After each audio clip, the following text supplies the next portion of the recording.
नमस्कार दोस्तों, मैं श्रीकांत राजपूत आपके सामने उपस्थित हुआ हूँ एक नए वीडियो के साथ। दोस्तों आज हम बात करेंगे जो गांव में हर ग्राम सभा में जो राशन बांटा जाता है, जो राशन की दुकानें हैं दोस्तों, इनसे जो राशन मिलता है गरीब लोगों को पेट पालने के लिए, उनके बच्चों को। तो दोस्तों इस पे बात करते हैं। जो ये राशन बांटने का काम शुरू हुआ है, एक तरह से ये बहुत अच्छा है उनके लिए जिनके घर में कभी कभी रोटियां नहीं पकती थी, खाना नहीं पकता था। दोस्तों सरकार का ये जो काम है बहुत अच्छा है, बहुत सराहनीय है। लेकिन दोस्तों इस काम को सही ढंग से हर गरीब तक पहुंचाने का काम भी सरकार को करना चाहिए।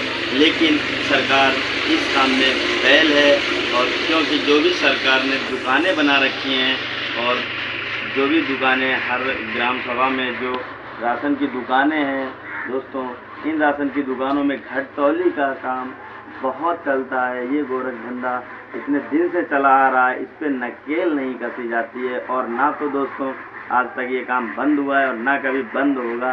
जो भी गोटेदार हैं उनके द्वारा ये घटतौली का काम किया जाता है। हर यूनिट पे आधा किलो 1 किलो राशन काटना इनके खून में हो गया है।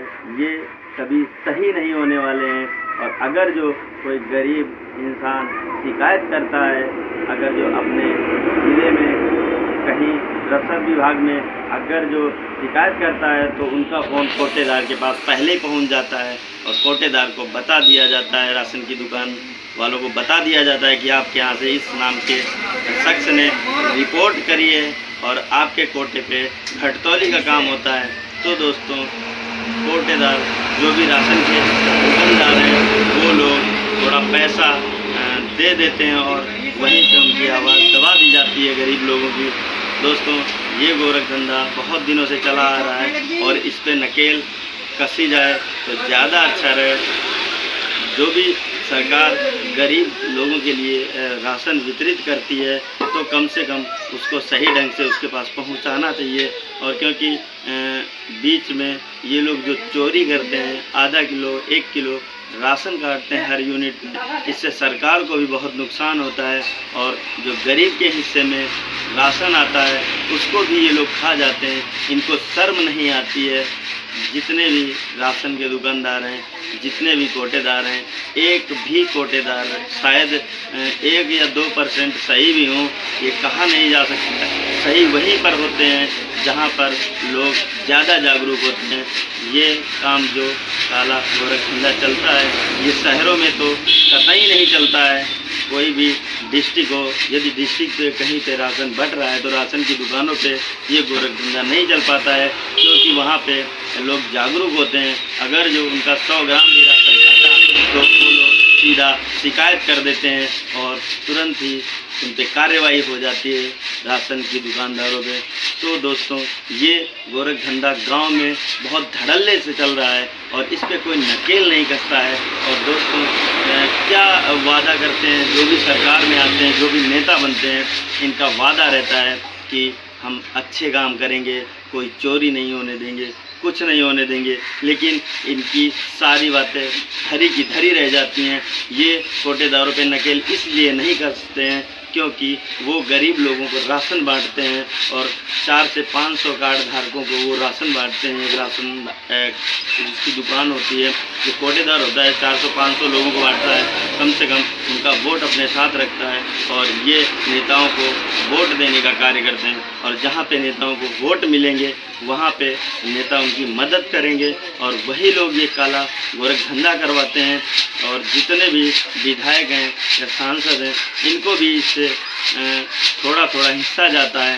तो दोस्तों ऑफिसर्स हिस्सा लेते हैं, ये सारे हिस्सा खा के, और ये गरीब के हिस्से की जो राशन गरीब के हिस्से में आता है, वो भी ये लोग खाना नहीं बंद कर रहे हैं। दोस्तों बताइए ऐसे लोगों का क्या हाल होगा। इनका तो बहुत बुरा हाल होगा जो ये 100-200 ग्राम गरीब लोगों का काट रहे हैं राशन। दोस्तों सभी से अपील है, आवाज़ उठाइए। अगर जो आपको ऐसा कहीं भी लगे कि कहीं पर आपके साथ अन्याय हो रहा है या गरीब लोगों का राशन खाया जा रहा है या गरीब लोगों के साथ कोई भी अन्याय हो रहा है, तो दोस्तों उसके साथ खड़े होकर आवाज़ ज़रूर उठाएं, क्योंकि हम और आप जब जागरूक होंगे तभी हमारा हक कोई नहीं छीन सकता है। और ऐसे नहीं तो अगर जो हम एक साथ या जागरूक नहीं होंगे या एक साथ नहीं खड़े होंगे तो हमारा हक भी खाता जाया रहेगा और ज़िंदगी भर हमारे बच्चे हम लोग मेहनत करेंगे और काम करेंगे, लेकिन मज़े कोई और मारेगा। तो दोस्तों सरकार पे बोझ भी पड़ रहा है। सरकार यहाँ 100 लोगों का राशन अगर जो बांट रही है, मान लो 100 लोगों को राशन बांट रही है, तो सरकार जो राशन का पैसा लगता है वो हमारा और आपका होता है, और उससे केवल 100 लोगों के पास अगर जो वो 1-1 किलो हर यूनिट पे काट रहा है, तो दोस्तों 1 कुंटल तो उसके पास ऐसे ही रह जाएगा और 1 कुंटल का बोझ इस सरकार पे पड़ता है। और जो भी टैक्स हम लोग देते हैं इसमें बढ़ोतरी हो रही है, बहुत तेज़ी से महंगाई बढ़ रही है और महंगाई भी कम नहीं हो रही है। दोस्तों महंगाई इतनी तेज़ी से बढ़ने का कारण है कि हमारे यहाँ जो भी कार्य होते हैं वो सही से नहीं होते हैं, ढंग से नहीं होते हैं। उनको सही से करने के लिए लोगों को जागरूक होना ज़रूरी होता है, लेकिन लोग जागरूक होते हैं लेकिन एक के साथ अगर जो होता है तो लोग समझते हैं कि मुझे क्या मतलब है, इसके साथ हो रहा है, ये अपने समझे जाके देखे जाके, लेकिन नहीं दोस्तों, आज इसके साथ हो रहा है, कल आपके साथ होगा, परसों हमारे साथ होगा। धीरे धीरे ये सारा काम चलता रहेगा और सही से यदि सारे काम किए जाएं तो हकीकत बात बहुत अच्छा सिस्टम हो जाएगा। और जब बहुत अच्छा सिस्टम हो जाएगा तो दोस्तों हमारे यहाँ सभी लोग खुश रहेंगे, खासकर गरीब लोग खुश रहेंगे। और हकीकत देखा जाए तो कोई भी सरकार गरीब के साथ खड़ी नहीं होती है, केवल दिखावा करती है कि हम गरीब के साथ हैं, वोट तो ले लेती है उसको लालच दिखा के बड़ी बड़ी बातें करके, लेकिन गरीब लोगों के साथ कोई सरकार नहीं खड़ी होती है। ये जाहिर सी बात है, पूंजीपतियों के साथ खड़ी होती है।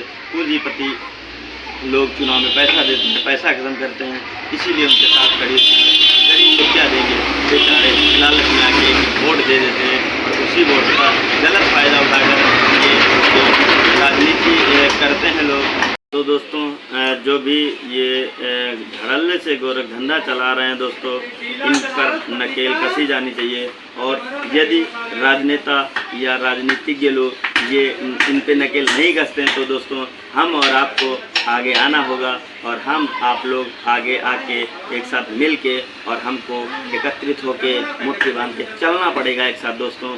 और जो भी ये सत्ता है और जो भी राजनीतिज्ञ हैं इनको हराना होगा और हम और आप मिलकर इनको हराएंगे और खुद अपने बच्चों का भविष्य बनाएंगे। जो हमारे बच्चों का भविष्य बनाएगा हम उसको अपना नेता बनाएंगे दोस्तों। आप और हम मिलके सिस्टम को ही चेंज करेंगे। सिस्टम चेंज करना है तो आपको आवाज़ उठानी पड़ेगी और आप आवाज़ उठाएंगे तभी आपका हक और अधिकार मिलेगा दोस्तों। इसी के साथ मैं फिर से मिलूँगा एक नए वीडियो के साथ दोस्तों। जय हिंद।